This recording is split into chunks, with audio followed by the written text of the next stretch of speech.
بسم اللہ الرحمن الرحیم۔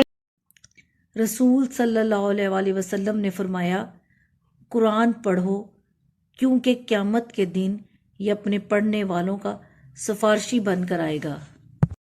حضرت علی بن ابی طالب سے روایت ہے کہ رسول صلی اللہ علیہ وآلہ وسلم نے فرمایا، مظلوم کی آہ پکار سے بچتے رہو کیونکہ وہ صرف اللہ سے اپنا حق مانگتا ہے، اور اللہ تعالیٰ کی سنت یہ ہے کہ وہ کسی کا حق نہیں روکتا۔